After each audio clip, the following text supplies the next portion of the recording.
tonight. Y'all come join me. Sorry I am late, guys. Hey, it's top 5 baits. I got a few of them I'm going to show you on camera. Hey, y'all think it's fall? Huh? Y'all think it might be fall? I think it might be fall. Hey, we're going to go over top 5 baits tonight. You guys pop your questions in as we go along. I'm going to try and kill some time until we get some folks here live so that we can, whoa, what did I just do? Hey now. Y'all start dropping some comments so I know y'all are here. Let me know what's going on. Get your questions in and I will answer every one of them that I can. It's fall. Hey, the weather's cold, cooling off. It was hot today, a little bit 82, but the wind was blowing so hard you couldn't feel it. And then tomorrow it's going to get colder, and the day after that it's going to get colder, and the day after that it's going to get colder. It's here. Water temps in the 60s today, huh? Say what? That's when it starts getting right. I love that period of time from 70 to 60 in the fall. That's the juice. That's the meat, baby. That's where it's at. So that's what we got going on. So we're starting to get our first few comments. Let's see what's going on. What is up from Killeen, Texas? What's up, Killeen, Texas? All the way from Van. How you doing, baby? How's it going, RLM? Going great, buddy. How about you? Digging the beard. Y'all like the beard? What's up, huh? I couldn't let J. Carl get all the beard love. I had to get a little beard going on. What is up, John Good? What's good, John Good? Larry Sackett's got an early question. Hey, Billy, fluorocarbon line memory sucks. How do you deal with it? Well, you know, they're not all fluorocarbons are created equal. The Seaguar Red Label is pretty memory, it's pretty bad. But there's a line out there. Berkeley's fluorocarbon used to be one of the worst about memory. They redid their fluorocarbon a couple years ago, and the Berkeley 100% fluorocarbon, it still has memory because it's fluorocarbon, but it's, to me, it's one of the best. It's probably the best one that I've used as far as memory goes. So try that Berkeley fluorocarbon. Man, there's not a lot you can do about it. Keep the line fresh. You got to change it out more than others. I know it's expensive and it sucks, but there are advantages to fluorocarbon line. There's times when you need to use it. For me, every fish counts every day, so I use fluorocarbon a lot, and I just have to deal with it. But keeping it fresh helps, though. What up, Fish Vibes? Fish Vibes! Fish Vibes! My man. Hey, look, dog, my phone number is on all the videos. You need to holler at me. We need to do a video telling your story of how you just won a boat at the daggum Berkeley tournament. Congrats, man. Happy to see that happen to you, man. Good guy, good things, good people, all good. But yeah, Fish Vibes, for real. Holler at your boy. Let's get you on camera. And let's tell the people the story of how you won a daggum brand new Skeeter boat. My dog. Somebody said, what's up? First time caller, long time listener. Hey, glad to have you. Glad to have you. All right. Hey, we got a bunch of people in here now. We got a bunch of people watching. So let's go ahead and break down the top 5 baits for the week. And then I will go back to these questions over here. So, top 5 baits of the week. Start out with an obvious one for me. 3/8 ounce chatterbait, Live Magic Shad on white. Shad this time of year is the focus, so white's what I'm using. That's my primary bait right now every day. They're biting it a little bit every day. Some days better than others. But I'm throwing it every day. Then on the days when the bite is slow, and especially on the post-frontal days, like we will have on Sunday. This Sunday, if you're fishing, it will be a post-frontal day. Not a lot of wind. The Wacky Rig Trick Worm is the deal, guys. You have to slow down, get on those bends, on those grass flats, on the creek channel bends on the grass flats, and pick it apart methodically with that Wacky Worm. It'll still get you some bites. And some good bites. You're catching good fish on the Wacky Worm, 5-6 pounders. So it's a good deal right now on the tough days. Then let's get into swim bait world. This is the Smash Tail, and they have a Smash Tail Junior. I'm using the full Smash Tail. I'm using this as a trailer for my swim jig right now. I'm throwing the 6 Sense Divine swim jig in 3/8 ounce as well. I'm using this over the Kitech. The reason why, on my swim baits, I'm favoring bigger profile baits right now because I'm trying to target bigger fish. When you get to fall, you got a bunch of little fish mixed in with the big fish. And hey, I think that everybody probably, for the most part, is coming to Lake Fork to catch a big fish. I know that's what I fell in love with about Lake Fork. So I like to maybe sacrifice some bites and go for a bigger bite when I can, and the fall's the time you can do that. This is actually a little bit longer bait than the Keitech, so I'm using this as a trailer on my swim jig, Smash Tech Smash Tail. Any type of white-based shad pattern will work. This is a bait that I'm throwing as a standalone bait on a 5/0 belly-weighted owner hook. Some days I'm using the Flashy Swimmer, some days I'm not, but that is a Smash Minnow. Great bait right there. It's a unique bait. It's got a little different wiggle to it, a little tighter wobble. We are catching some fish when they're wanting, if the water's really clear, I'm going to this bait right here on the 5/0 hook, and it's getting some good bites. Then, of course, we got the home run hitter, the lady killer, the old convict, boys. Hey, y'all saw some of the stuff we posted. We got a couple bites. There was a video a couple weeks where I had a fish that was caught on this. It's fall. If you want to go for the home run, there's no better way to do it than this right here. Smash Tech Convict on a 10/0 owner beast hook. Get after it, get it over that grass, and just creep it through there. And when they bite this thing, it's like a shot of electricity up your arms. Outstanding. All right, there's some baits. Let's get to talking. Rig a convict. Somebody wants to see me rig a convict. Okay, I will happily rig a convict. Give me just 1 minute to grab some stuff.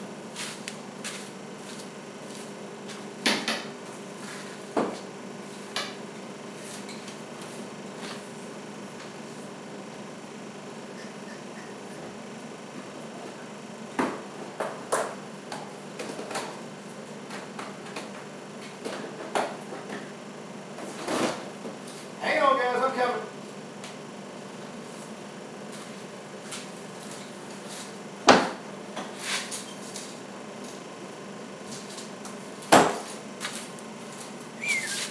We're back. All right, let's rig the convict. Here's my Smash Tech Convict. There you go. That's the 10/0 owner beast hook that we use for this thing. This hook is absolutely massive. It will shock you the first time you put your hands on it with how big and heavy gauge wire it is. It's a huge hook. I mean, it's hard to give you a real, it's a big hook, guys. These are my Storm lead strips. I use some Storm lead strips to balance the bait out. Anytime.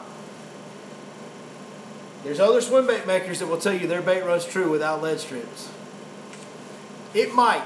And you know what? This one will too.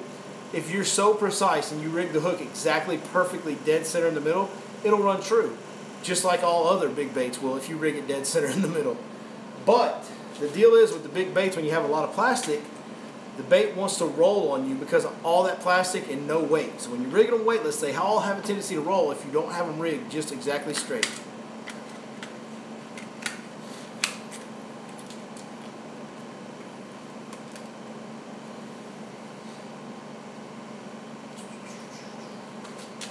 Alright, so what I do is I get these lead strips and they just peel off, guys.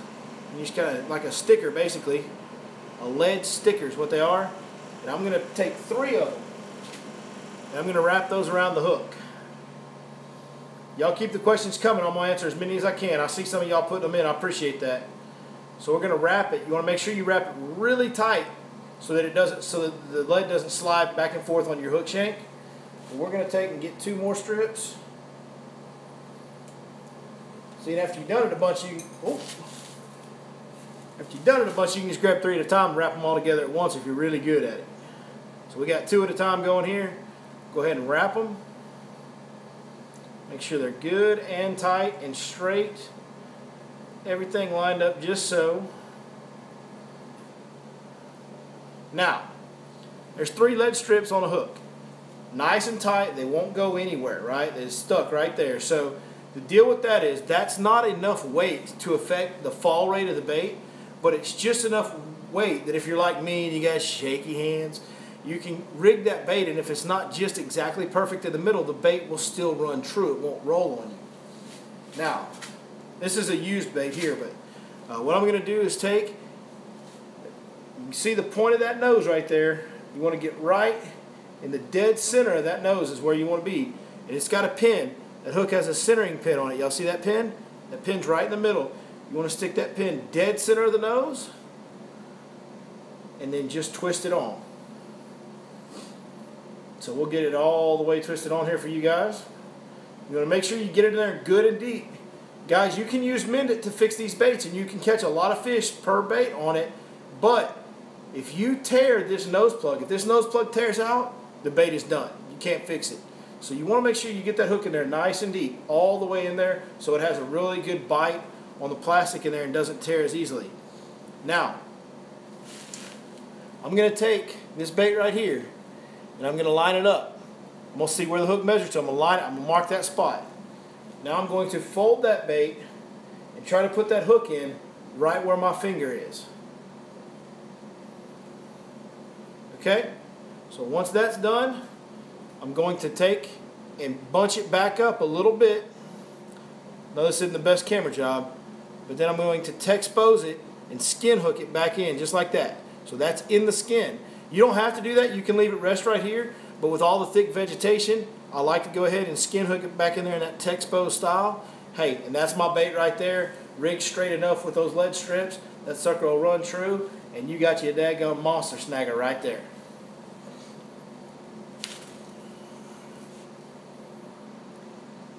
What color convict? The color convict, my favorite color convict is this one right here. That's a light hitch.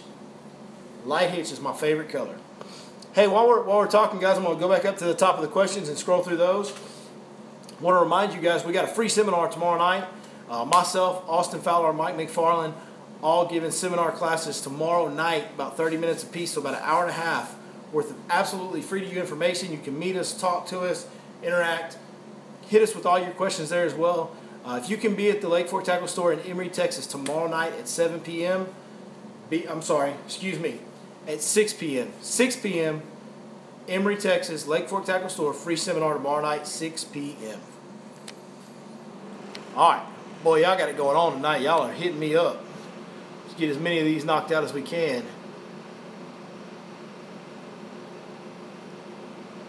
Woo! And y'all keep commenting more, and I can't get them all in. You guys are awesome, man. RLM says he's going to be at the fishing seminar tomorrow night. That's awesome. All right, you guys keep dropping them, so I'm just going to read from the bottom up because I can't keep caught up. What type of line would be good for that big swim bait? Normally, I throw that big swim bait on a 20-pound fluorocarbon line. Right now, I am fishing it around hydrilla and coontail flats with grass everywhere, so I am fishing it on 50-pound braid. Whenever I get around heavy vegetation, I throw it on a big braid. What type of retrieve on the flow glider? My flow glider retrieve this time of year is a slow crawl. A slow crawl. This is a glide bait retrieve, guys. Glide bait's a one-jointed, hard swim bait. It wanders back and forth. You can twitch it, make it glide wide. I use a slow crawl for about 5 to 8 handle turns, and then I hit it twice. So that bait wanders, boom, boom. That's my retrieve this time of year during the fall.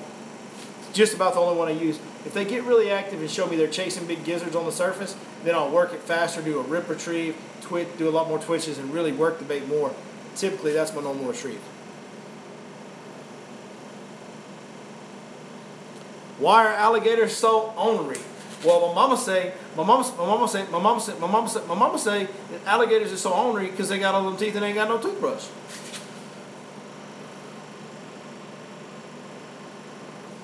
How do you know if an area has a hard bottom that isn't shallow? Because I like to fish shallow.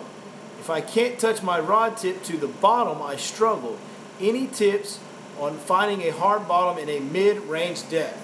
You have to use your electronics, brother.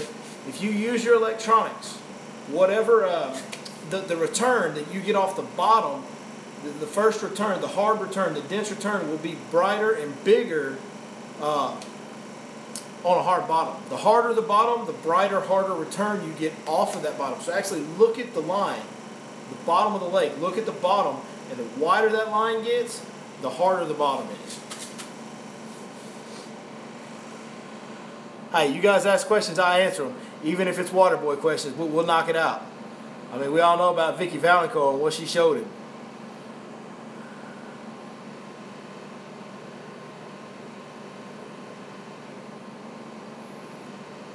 I have never fished Lake Louisville. Somebody asked if I fished Lake Louisville. I have not ever fished Lake Louisville. Somebody says, I'm getting a consistent frog. I I wish YouTube would fix this. I wish you guys could know what I'm going through. I'm finally getting a consistent frog bite. If I want to throw a big weedless swim bait, what conditions do you prefer? One lake is low and bass are suspended in treetops. Another has vegetation. I would prefer for this swim bait, this is, for me, there's a lot of guys that throw this in open water and trees and stuff, and you can do that and it does work. That's not really where I have had my success. My success on this bait has been around dying lily pad stems and grass flats, expansive hydrilla and coontail grass flats. That's where my success on this bait has primarily came. So I would prefer the grass. As far as conditions, the ideal conditions for me, I actually prefer it to be what most would consider kind of tough conditions.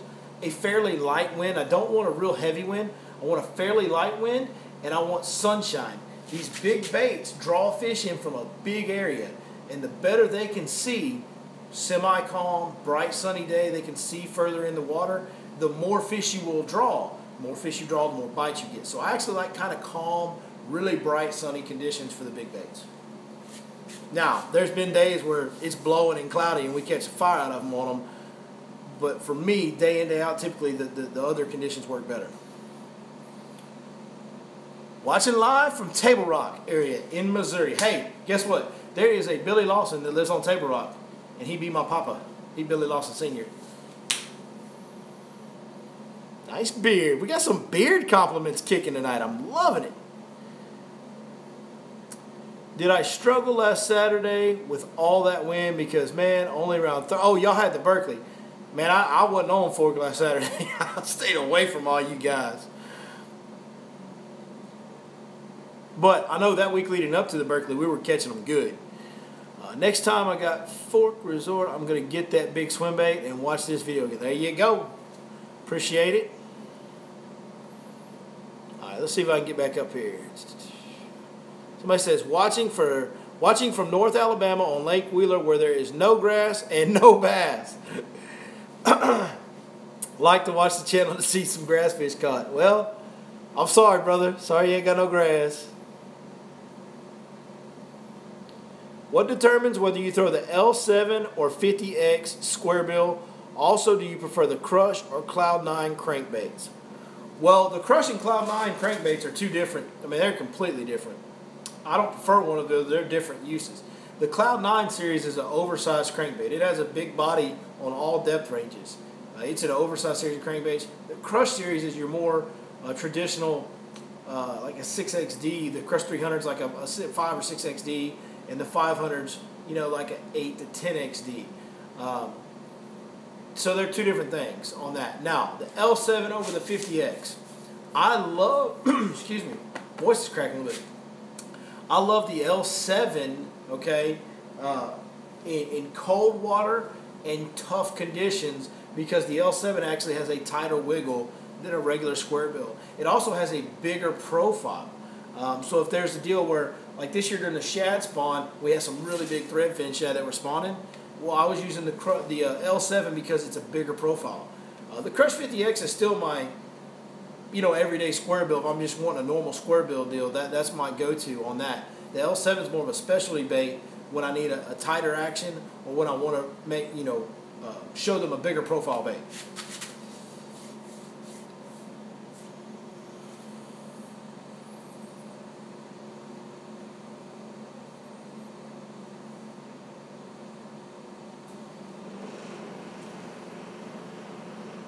Caught a bunch last weekend on the limit rods. Thanks to the recommendation. 7 foot heavy. Yes.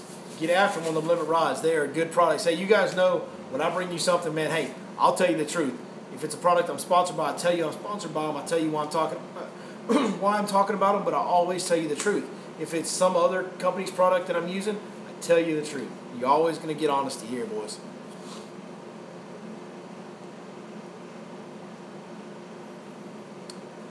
Somebody says, how would you fish in the winter on Fork? Man, that all depends on the weather, guys. That can be, you know, last year we spent the vast majority of the winter fishing shallow grass. The year before we spent it out deep. The year before that we were kind of in a mid-depth. It is all about weather trends. If you stay tuned to this channel, I promise as we get into winter, I will keep you up to date on current information, current patterns, and how we're going about catching fish, and show you all how it's done each week, just like we always do. So,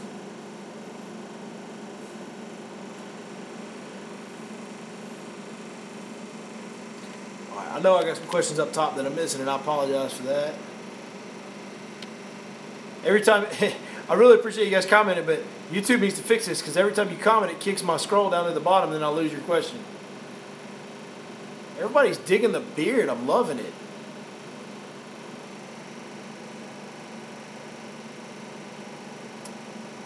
Fishing a big fish tournament Sunday, 3 baits for a giant fishing mountain reservoir.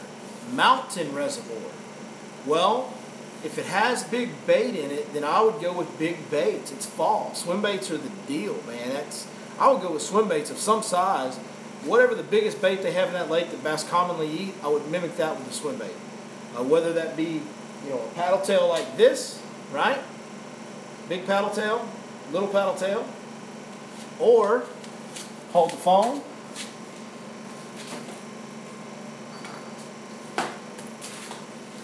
Or glide baits. Big glide baits like this, 6-inch flow glider, even bigger glide bait like this, HPX gliding gizzard, big profile swim baits to match whatever the biggest fours they're eating. That's how I would do it.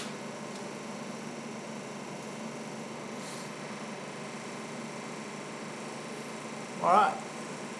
Do most of my clients bring their own gear to use? Nope, most of them use mine.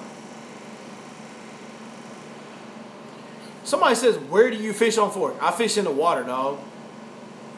In the water, that's where I fish.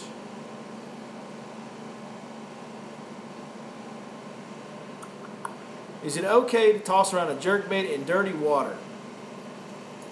I don't like a jerkbait in dirty water. Man, I like them to be able to see it real good. I'm not a big fan of a jerkbait in dirty water. I know there's guys that do it, but it's just not something I like to do.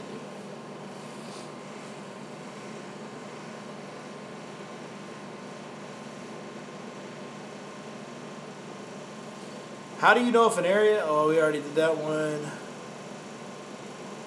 Let's see.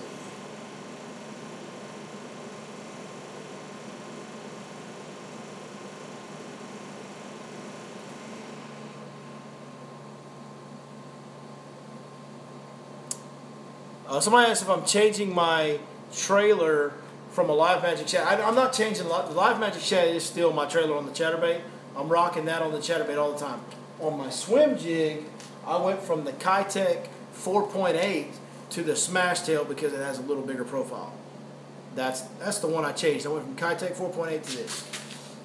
Who said oops? Will the fish be biting Saturday after 30-degree lows? Man, you got to stop thinking like that, guys. It's not 30 degrees to those fish. It's like 62. They bite in 62-degree water. They might bite a little slower if you have those post-frontal bluebird sky conditions, but they still bite in 60-degree water. So, yes, they'll bite.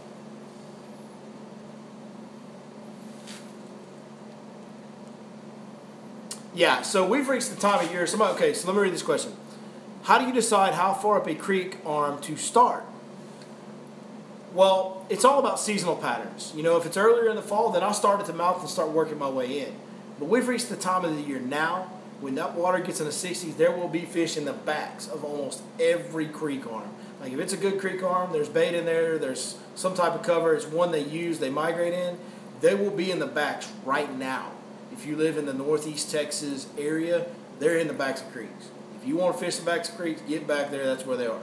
Now, that being said, we do have fall fish that stay on the main lake. There are fish on the main lake, and there's more stacking up in bigger schools every day because that fall bite is getting going really good too. So you can do it out deep on the main lake. You can go to the back of the creek. But as far as where I'm starting at, I'm going all the way to the back and working my way out now because they're in the backs of the creeks.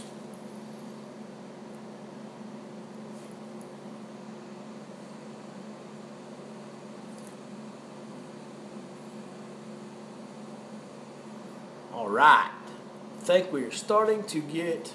Okay. Here's another question. In my case, since my home lake doesn't have grass, would flipping docks or fishing around docks be a pattern to run? Yes, sir. Absolutely. I would say it all depends on the creek migration, the shad migration, the bait fish migration. In your situation without grass, hey, I'm going to go to build crankbaits. I would have a square bill tied on, I would have a mid-depth crankbait tied on, and I would have a deep crankbait tied on. And I would utilize all three of those to cover water very efficiently and fast to find out the depths. Now, once you've found a creek that you're confident there's a bunch of bait in and that fish have migrated into, then there is absolutely nothing wrong with flipping a jig, skipping docks, fishing those docks in the traditional manner you fish docks within those areas. You got to locate them first and then fish their homes adjacent to the areas where you found them. That's what you got to do, because they're going to get up on those flats and feed, and they're going to pull back to something, whether it be a ledge, a brush pile, a dock. They're going to use whatever's around there in that area. So nothing wrong with fishing a dock as long as you found the bait fish and the bass present in that area.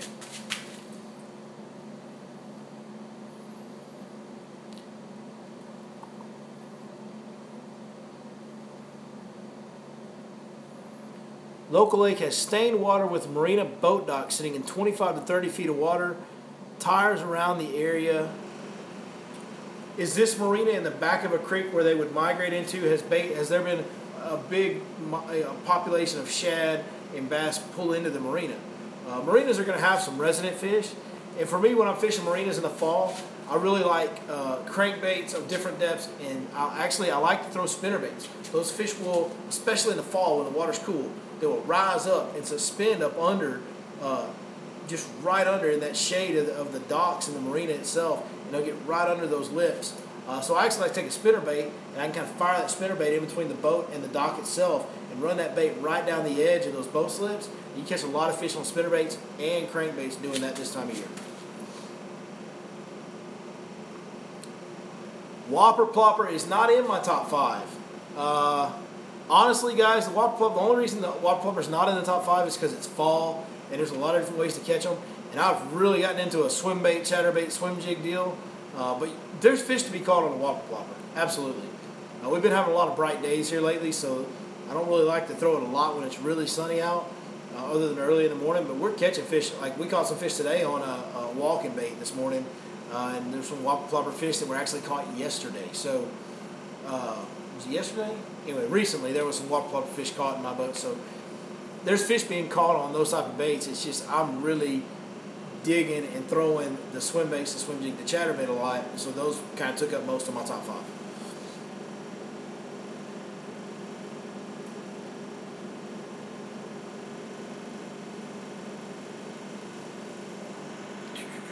Let's see, we are getting all kinds. Well, you guys are killing it tonight.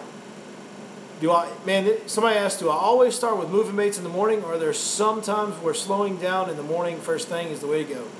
This time of year, I am probably to a fault. I'm probably wrong in doing this as much as I do, but I do. I always start with moving baits, and I honestly throw them predominantly throughout the day, irregardless. I spend most of my time throwing moving baits in the fall. I believe that these fish are wanting to chase something down this time of year, and I have a hard time getting away from that. So that's kind of what I do.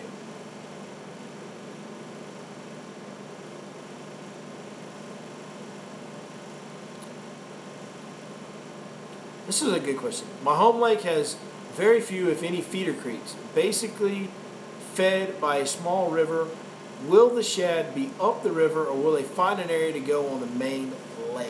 So what is going to happen there is, yes, you will have a big population of shad that will migrate into that river. The bass will follow them. They will go into the mouth of that river. There's no doubt about that. Now, what will also happen is if that lake has some offshore brush piles, some offshore structure, there will be a lot of fish in the fall that get formed up into these massive schools on that offshore structure.